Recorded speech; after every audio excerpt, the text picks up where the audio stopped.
Bel endroit, n'est-ce pas? Trop souvent, quand il nous arrive une situation délicate, on peut se dire, après coup, putain, si j'avais su, j'aurais pu faire ça. Et peut-être que si, et peut-être que ça. Sauf qu'en réalité, c'est pas possible. On se dit avec le recul qu'on a dès l'instant où cette situation nous est passée, qu'on a les armes pour faire face. Mais c'est justement parce qu'il y a eu cet événement-là que dans l'instant présent, on est désormais apte à pouvoir embrasser une situation similaire dans le futur et pouvoir esquiver, et d'ailleurs c'est ce qui nous incombe de faire, d'esquiver les erreurs qu'on aurait pu commettre par le passé. Même si dans la théorie, ça ne devrait même plus se reproduire, parce que comme on a eu cette expérience, on ne va pas reproduire tous les anciens schémas qui nous ont menés à ce moment-là. D'ailleurs, une expérience jugée mauvaise ne l'est pas forcément. C'est-à-dire que notre cerveau et notre système de survie, par défaut, il n'a pas pour but ou de raison valable de progresser et d'évoluer s'il n'est pas mis dans ces situations un peu délicates, si on n'est pas amené à devoir évoluer pour aller plus loin. Si on essaye d'évoluer de nous-mêmes, ça va faire un peu ce qu'on pourrait retrouver dans le développement personnel, qu'on peut même trouver sur YouTube ou pourquoi pas à travers ma chaîne. Ça va être du développement en surface. On va avoir des armes, des outils, mais on ne va pas réellement s'en servir. On ne va pas acquérir l'expérience qui va nous permettre de pousser le bouchon un peu plus loin. Il faut donc faire le distinguo. C'est-à-dire que on fait face à une situation qui est délicate, ok. Qu'est-ce que je peux faire à travers cette situation délicate dans l'instant pour en tirer le meilleur? Pour en tirer le meilleur et surtout pour ne pas retomber dans la même situation dans le futur. Parce que dans l'idée, on ne devrait vraiment pas y être. Quelle est la différence entre un adulte et un gosse? C'est sa maturité. Ok. Mais la maturité, ça vient de quoi? La maturité, ce serait le vécu. En tout cas, on va donner la maturité, ta dose de maturité par rapport à ton vécu. Donc le vécu, ça peut être lié à des événements, au savoir et à l'expérience. En réalité, c'est un peu un cheminement qui suit. C'est-à-dire que tu vas avoir un événement, tu vas en tirer un certain savoir, et ces deux combinés vont te donner cette expérience, ce qu'on appellera ici le vécu. À noter qu'un vécu, il peut être bon ou mauvais. Et moi, personnellement, j'ai longtemps haï d'avoir du vécu, parce qu'en fait, c'est pas dingue, hein. Quand tu te retrouves dans des situations délicates, c'est difficile quand même d'être positif et de te dire ok, comment je vais pouvoir sortir de cette situation et en ressortir plus grand. Non. J'ai longtemps pensé que c'était de la merde en fait d'avoir du vécu et que tous ceux qui ont du vécu, je les plains parce que ça veut dire qu'ils sont vraiment allés à travers des phases de leur vie qui étaient dures. Et c'est pour ça aussi que j'ai haï et que je hais toujours quand même les personnes qui font tout pour s'inventer un vécu, pour retirer de l'attention vers eux, pour avoir de l'amour, comme s'ils manquaient justement de reconnaissance et qu'ils en avaient besoin, à tel point c'était la seule arme qu'ils avaient pour manipuler les autres. Mais ce n'est pas le sujet. Sauf que le vécu, c'est pas simplement ça. C'est vraiment ce qui va nous permettre d'évoluer. Mais le vécu ne suffit pas à lui seul pour définir si quelqu'un est mature ou non. Ça va plutôt être notre prise de recul.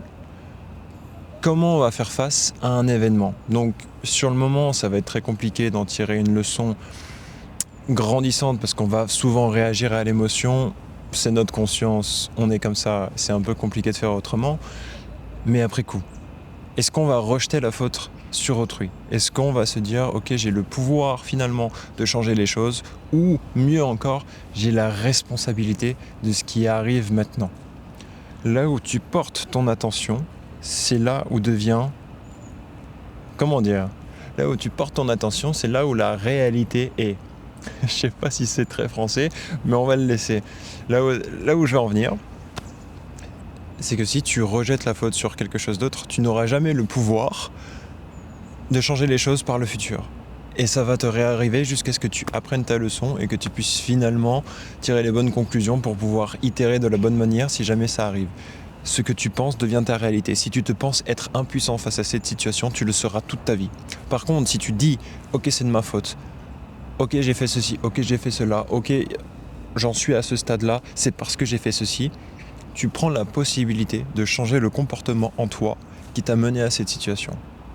Et là, tu as du vécu. Et là, tu as su prendre du recul et devenir plus mature par rapport à tout ce qui a pu t'arriver.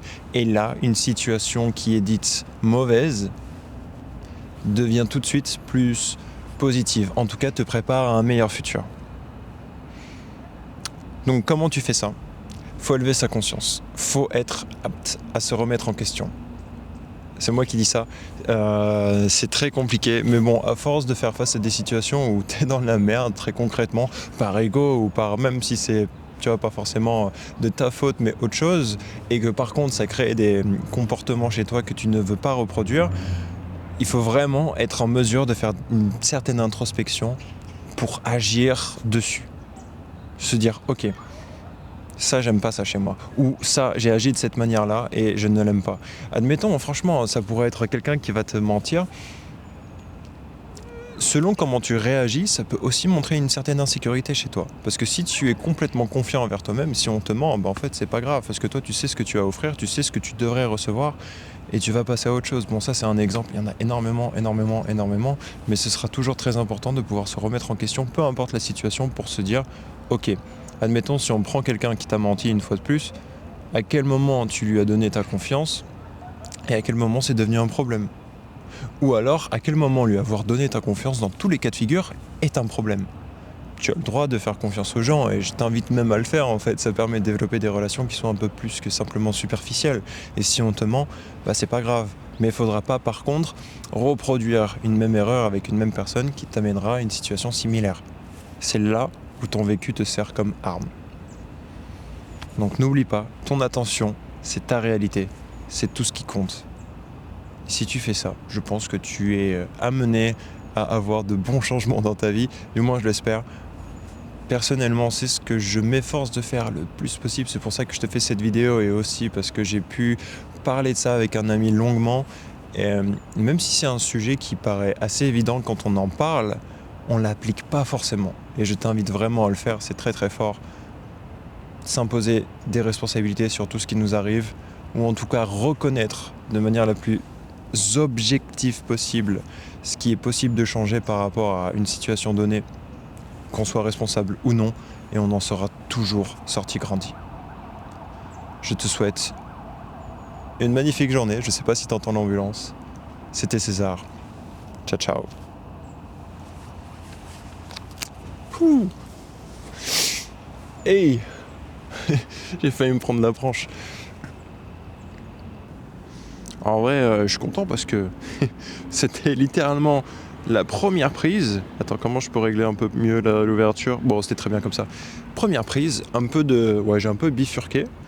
J'ai un peu bégayé, mais sans plus. Donc, pas mal.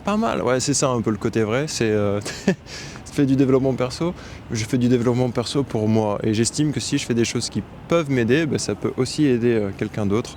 Donc, on se montre à travers un trépied. C'est quoi ? Je tiens même pas mon appareil photo, c'est vraiment mon trépied. Est-ce que je peux le... Non, je peux pas te le montrer. Mais c'est pas grave, c'est un peu ridicule. Bref, tant qu'on y est et qu'on est dans le vif du sujet, regarde ça. Non, c'est trop beau. J'essaye de stabiliser avec mon corps. Je sais pas ce que ça donne. Mais là, je me suis mis dans un spot qui est vraiment très sympa. C'est très beau par ici.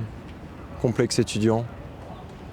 Bref, faut vraiment que je coupe cette vidéo parce que là, ça tire en longueur. Allez, ciao.